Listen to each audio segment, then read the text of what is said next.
Compromise. Compromise is a dirty word. It's a dirty word because it does not mean to reach a mutual agreement. My question to you is this. What do you get when you have a compromise and when you offer representation without the power to vote? You get the 3/5 compromise. The 3/5 compromise was a racist system meant to only benefit a slave-holding elite whose legacy still haunts us till this day. And in this video, we are going to explore the 3/5 compromise.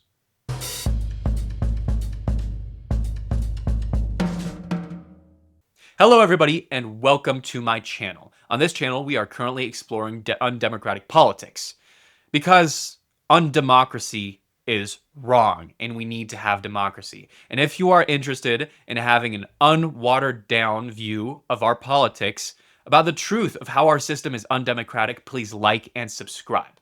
Now, we are going to talk about the 3/5 compromise. Now, when many of you hear the word 3/5 compromise, you might reminisce in middle school when your teacher said, oh yes, the 3/5 compromise was when the slave states gave representation to enslaved people at 3/5 of a vote. Yeah, but it goes so much deeper than that. Because whoever says vote says representation. And whoever says representation says by default electoral college. And who says electoral college says fraud. So the 3/5 compromise happened in 1787. It was an agreement at the U.S. Constitutional Convention that counted 3 out of every 5 enslaved people's votes. But they counted that towards representation, but without really allowing them the power to vote. You see what I mean?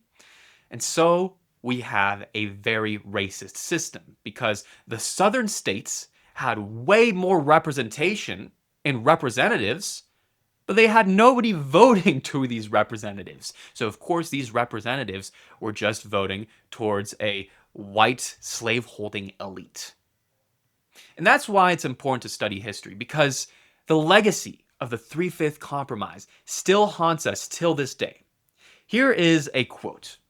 During a debate of the 12th Amendment to the Constitution in 1803, Representative Samuel Thatcher of Massachusetts pointed out that counting enslaved persons under the compromise added an additional 13 members from slave states to the House and 18 additional electors in the Electoral College. And these electors, of course, were not voting towards the best interest of the people. They were actually voting to enact more racist laws to benefit the slave system. And this is why it's really important, because in America, we like to make laws and never change the system. What I mean by this is this. In America, we did the 13th Amendment and the 14th Amendment, and we said, okay, the 3/5 compromise is over. Now, formerly enslaved people will have their representation, but they still couldn't vote. And then with the 15th Amendment, now the slave states gave formerly enslaved people 100% of their representation, and yet still did not allow formerly enslaved people the power to vote because of very strict local Jim Crow laws. So do you see the issue? Now, back then, during the 3/5 compromise, 60% of enslaved people had their representation but could not vote. And now, after all these amendments, 100% of formerly enslaved people's votes mattered, but they had no voting power. And then we arrive at something that is disingenuous, which is called legal liberalism. Legal liberalism has been a flaw in the US. Legal liberalism is viewing law as something that is individual. Something that is individual, that is resolved through primarily legal, constitution, or judicial means. Now, the biggest issue with legal liberalism is that it does not change the system. It only regards the individual for the law. And that is why the 3/5 compromise, that disgusting, vile compromise, still haunts us till this day. And author Tom Hartman even goes just as far as to say that because of the Three-Fifth Compromise, through the Electoral College in southern states having way more power, we have had a Trump get elected. Now, here is another quote. The 25 smallest states control half the Senate, yet only represent 16% of American voters. That is just wrong. That is the reason why we keep seeing ultra conservative, racist candidates. Candidates who do not represent the people. Because our system works perfectly. And it works perfectly to justify an elite racist rule. Because of legal liberalism, we have had a flawed idea of viewing freedom. Notice this. What does freedom actually mean? Well, there's two ways to view freedom. There's negative freedom, and then there's positive freedom. Negative freedom would be defined as freedom from. You have your freedom from the government, away from the government. Now, that doesn't say that you need to correct the government. That just says that you need to have no government. But the issue is this, is with no government, you have a huge power vacuum. And so you have negative freedom. Freedom from the government to own property. Freedom from slavery. Freedom from an external force interfering upon us. But that silently says that the norm is an external force. And it posits something as very individual. You're an individual who's away from the system. Your freedom is defined as a lack of participation in the system. And now you have something called positive freedom. Freedom to. Freedom to participate in society. Freedom to be able to own property. Freedom to do something. Not freedom from slavery, but freedom to be simply a human. And it says that being human is simply the norm. And the issue with legal liberalism is that legal liberalism focuses on this negative freedom. Legal liberalism, once again, is when the legal system is built around protecting individuals from interference, but not helping individuals participate into meaningful society. It assumes that once rules are declared, justice ensues. But that cannot happen if you want to change the system. That only changes things at an individual level when brought in front of the law. But if we want to really change the system, we need to radically redefine what freedom means in America. For far too long, freedom in America, even constitutionally, has only represented a white property-owning male elite. And then it changes radically, but without a real grounded philosophy. And that's why we need to define freedom as something not in negation from a system, or not with the presence of a system. Freedom should not be when a system forces something upon you either. It should just simply be when you are a human, that you are born with certain freedoms. And now I want to talk about slavery. Slavery is a dirty word in America. And notice when you're around the wrong crowd of people, they get all tensed up and then they say, why talk about slavery? We've gone past that. We've moved on. But the legacy of slavery still haunts us.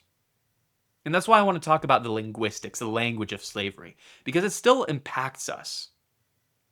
And the word slave is a very dangerous word because it dehumanizes.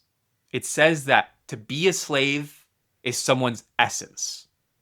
When I say, for example, that someone is a slave, it means that they are a slave, they have been a slave, and they will always remain a slave because that is the only thing that they are capable of. They are not a human, they are a slave. See, that's wrong. Instead, we should use the word enslaved. The word enslaved means this. It means that a person is under a system that is wrong called slavery.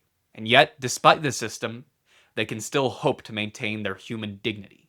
When I say that a person is enslaved, being a slave is not their state of being. They are still a human. Do you see what I mean? So enslaved is much better linguistically than the word slave.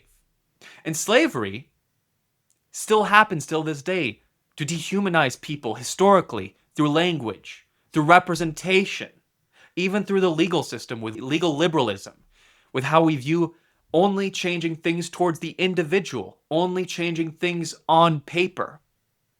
Now, there was legal precedence to make sure that formerly enslaved people could vote after the 15th Amendment, yet they were never enforced. Why? Because it was only treated at an individual level, not at a systematic level.